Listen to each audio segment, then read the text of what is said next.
টানা 4 ম্যাচে হেরে রয়্যাল চ্যালেঞ্জার্স ব্যাঙ্গালোরের বিরুদ্ধে আবার জয়ের স্মরণে ফিরেছে কলকাতা নাইট রাইডার্স। শনিবার ঘরের মাঠ ইডেন গার্ডেন্সে গুজরাট টাইটান্সের বিরুদ্ধে নামছে নাইটরা। এই ম্যাচে জয় পাওয়া নিয়ে আশাবাদী দুই শিবিরই। Sunrisers Hyderabad, Mumbai Indians, Delhi Daredevils, Chennai Super Kings টানা 4 ম্যাচে হারের পর গত বুধবার বিরাট কোহলিদের রয়্যাল চ্যালেঞ্জার্স ব্যাঙ্গালোরকে হারিয়ে আবারও জয়ের সরণিতে ফিরেছে কলকাতা নাইট রাইডার্স। 8 ম্যাচে 6 পয়েন্ট নিয়ে 7 নম্বরে রয়েছে নাইটরা। শনিবার ঘরের মাঠ ইডেন গার্ডেন্সে নীতিশ রানাদের প্রতিপক্ষ গুজরাট টাইটান্স। আহমেদাবাদে শেষ ওভারে রিঙ্কু সিংয়ের 5 ছক্কার সুবাদে এই গুজরাতের বিরুদ্ধেই নাটকীয় জয় ছিনিয়ে নিয়েছিল নাইটরা। তাই হার্দিক পান্ডিয়াদের কাছে শনিবার প্রতিশোধের লড়াই। শুক্রবার ইডেনে গুজরাতের রাশিদ খান, মোহাম্মদ সামি, শুভমন গিল, হার্দিক পান্ডিয়ারা অনুশীলন করলেও অপশনাল প্র্যাকটিস ছাড়ল নাইটরা। এদিন নাইটদের কোনো তারকাই অনুশীলনে উপস্থিত ছিলেন না। দলের তারকা স্পিনার সুনীল নারিন থেকে শুরু করে পেসার উমেশ যাদব ফর্মের ধারে কাছে নেই। ব্যাটে রান নেই আন্দ্রে রাসেলেরও। তবে সেই নিয়ে বাড়তি কোনো চাপ নেই বলেই জানিয়ে দিলেন নাইটদের সহকারী কোচ জেমস ফস্টার। কিছু জায়গায় খামতি থাকলেও গুজরাট ম্যাচে জয় ছাড়া তারা অন্য কিছুই ভাবছেন না বলে শুক্রবার সাংবাদিক সম্মেলনে জানিয়ে দিলেন নাইটদের সহকারী coach.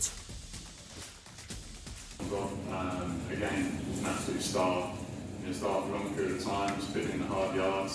Sometimes in this game, you get rewards in terms of wickets, but it's also building pressure at times. Absolutely no problem from our side as coaching staff. He hasn't been able to build much pressure also in the past few games. Is that a concern? No. No. Discussed, in particular as a batting unit, going out there and playing exactly that, fearless cricket, which has been our messaging throughout this whole campaign. It's about taking the game on. At times it doesn't always go to plan, but at this moment in time, the position that we're in, it actually sort of takes quite a lot of pressure off. You know, if there is any pressure on any guys, now's the opportunity to literally just to drop that and really enjoy the challenges that we're going to encounter, not just the last game, but in future games. It's actually an exciting opportunity. We've been in this situation before, not too dissimilar, a few years ago, and we managed to make the final. So we be able to dip into that confidence. Quite a lot of players are still from that side a couple of seasons ago. So we're going to come here with a lot of confidence into this game. I think as a side we just want to tighten up a little bit on in a few areas. Nothing specific. At times we've been bowling really tightly, at times we've got really big scores together. It's just probably putting it all together just a bit more consistently. And if you're seeing through our performances, we've had some standout performances, but it's probably just only one or two maybe during the matches. You just want to get a couple more guys to go with it. The experience from playing, as we all know, we all want to go out and deliver every time. You know, at times the season it's been actually superb football. I guess if you look at last season, how effective we was taking early wickets, it hasn't necessarily been the case this season. We're still putting in hard yards, like he always does, like everyone's doing. And he's, fully confident as well. Points have been absolutely spot on so far this season. উল্টো দিকে দুরন্ত ফর্মে রয়েছে গুজরাট। 7 ম্যাচে 5টায় জিতে 10 point নিয়ে দ্বিতীয় স্থানে রয়েছেন হার্দিক পান্ডিয়ারা। দুই স্পিনার রাশিদ খান, নূর আহমেদ বিপক্ষ ব্যাটিং লাইন আপে ভাঙন ধরিয়ে দিচ্ছেন। ওপেনিংয়ে শুভমন গিলের সঙ্গে দুরন্ত ফর্মে রয়েছেন বঙ্গ উইকেটকিপার ব্যাটার ঋদ্ধিমান সাহা। তবুও কেকেআরকে কোনোভাবেই ছোট করে দেখতে রাজি নন ঋদ্ধিমান।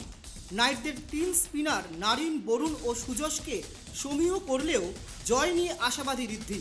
ব্যাট হাতে শুরুটা ভালো করলেও বড় রান আসছে না, সেই নিয়ে কোনো আক্ষেপ নেই। সেই রকম কোনো ব্যক্তিগত টার্গেটও নেই। দলের জয়ে অবদান রাখতে পারাটাই সবথেকে বড় ব্যাপার বলে শুক্রবার সাংবাদিক সম্মেলনে জানিয়ে দিলেন গুজরাটের অন্যতম ভরসা ঋদ্ধি। ম্যাচেস হয়তো হাজারে বা লাখে হয়তো একটা দুটোই হয়, তা সেটা হয়তো সেদিন ছিল, রিঙ্কুর দিন ছিল, হয়তো ইয়াসের দিন ছিল না। আমরা সেটাই এক্সপেক্ট করছিলাম যে ওর স্ট্রেংথ ইয়র্কার ছিল, একটা হয়তো ইয়র্কার করেই যাবে, কিন্তু সেটা একদিনও হয়নি। আর ও সব বল ক্লিন স্ট্রাইক করেছে, তা সেটাই, আর সেটা নিয়ে আমরা বেশি ভাবনা চিন্তা করিনি। কিন্তু আমাদের ওটাই যে জিতা হারা আমাদের অলওয়েজ রিভিউ হয় যে আমাদের কী করতে পারতাম কী না করতে পারতাম, তা আমরা সিম্পল রেখেছি যে সেই ম্যাচটার কথা ভুলে নেক্সট ম্যাচের দিকে ফোকাস। লাস্ট ইয়ার যেরকম যখন ফার্স্ট ম্যাচ দিয়ে স্টার্ট করেছিলাম, কোনো ভাবিনি যে আমরা চ্যাম্পিয়ন হব। আমরা ম্যাচ বাই ম্যাচ আমাদের যে প্রিপারেশন হয় তা সেটা আমরা করে গেছি। হ্যাঁ, ব্যাটিং বোলিং সব ভালো হচ্ছিল, আমরা রান কন্টেনও করেছি আর ব্যাটিং চেজও করেছি, বেশিরভাগ হয়তো চেজই করেছি। তো এই জিনিসটা আমরা এই বছরই সেম জিনিস ধরে রাখার চেষ্টা করেছি, যে কোনো কিছু চেঞ্জ না করে যেটা লাস্ট ইয়ার আমরা কন্টিনিউ করেছি। অলমোস্ট টিমও মোটামুটি 1-2 জন বাদ দিয়ে হয়তো সেমই আছে, সেটাই সেম বেস প্ল্যানেই চলেছি। আর বলতে গেলে আরেকটা কি সেকেন্ড কোশ্চেন কি ছিল? কেকেআর কোন জিনিসটা নিয়ে ভাববে, গুজরাটের কোন স্ট্রেংথটা নিয়ে কেকেআরকে এখন চিন্তা চিন্তা করতে মনে হয় যে মানে লিগ টেবিল যদি দেখা যায় তাহলে আমরা হয়তো উপরের দিকে আছি, কেকেআর হয়তো নিচের দিকে আছে। কিন্তু টি20তে আমি অলওয়েজ বলেছি যে কোনো টিমকে ছোট করে দেখা যায় না, অলওয়েজ মানে যে লাস্টের টিমও আছে সেও টপ টিমকে হারাতে পারে। সেই কারণে আমাদের প্রিপারেশন অনুযায়ী আমাদের ওদের অ্যাটাক বা ওদের ব্যাটিং সম্বন্ধে আমাদের ধারণা আছে। সেম প্ল্যান আমরা যেটা ওই লাস্ট ম্যাচে আমাদের হোম ম্যাচে করেছিলাম, হয়তো ওদের প্লেয়ার অনুযায়ী সেরকম প্ল্যানই থাকবে। এখন ম্যাচে গিয়ে যে বেটার খেলবে সে, মানে আমি চেষ্টা করি যে টিমের জন্য ভালো স্টার্ট দেওয়া। সেটাতে যে ইন্ডিভিজুয়াল স্কোর যদি আমার 50 হয় বা 30 হয়, 40 হয় বা 20 10 বলে, সেটা তো আমি হ্যাপি। আলটিমেটলি যদি মোমেন্টাম আমার টিমের জন্য ভালো হয়, আলটিমেটলি যদি টিম গিয়ে আমরা 200 বা 200+ করতে পারি, আর টিম জেতে তখনই আমি 50 করি, 70 করি আর 25 যদি করি, তাহলে যদি টিমের কাজে লাগে তখন আমি হ্যাপি হব। আর যদি আমি 100 করলাম, টিম হেরে গেল, সেটাতে নো পয়েন্ট কি আমি হ্যাপি হব। আমরা আগের ম্যাচে যা প্ল্যান করেছিলাম এখন অবধি আমাদের হয়তো যেই প্ল্যানটা মাথায় আছে, তার সাথে সুনীল নারায়ণও আছে, আর একজন হয়তো এক্সট্রা স্পিনার। আর শুধু স্পিনার মানে বলবো না যে স্পিনারই উইকেট নেবে বা উইকেট নেবে না, পেসারও আছে। তা 20 ওভারের খেলা সবাই মিলে হয়তো খেলতে হবে। আলটিমেটলি আমাদের 2-3 জন স্পিনার আছে। আমাদের যেটা ব্যাটিং মানে প্ল্যান থাকবে সেই অনুযায়ী আমরা যাওয়ার চেষ্টা করব। আর এন্ড অফ দ্য ডে কি 2 পয়েন্ট নিতে হবে সেটা মাথায়। তবে গুজরাতের বিরুদ্ধে নামার আগে নাইট শিবিরে আবারও ধাক্কা। পারিবারিক অসুস্থতার কারণে শুক্রবার সকালে দেশে ফিরে গিয়েছেন বাংলাদেশের wicket keeper batter Liton Das.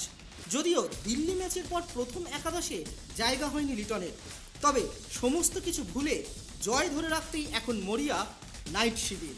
Remake মাঝি, ট্রাইব টিভি, কলকাতা।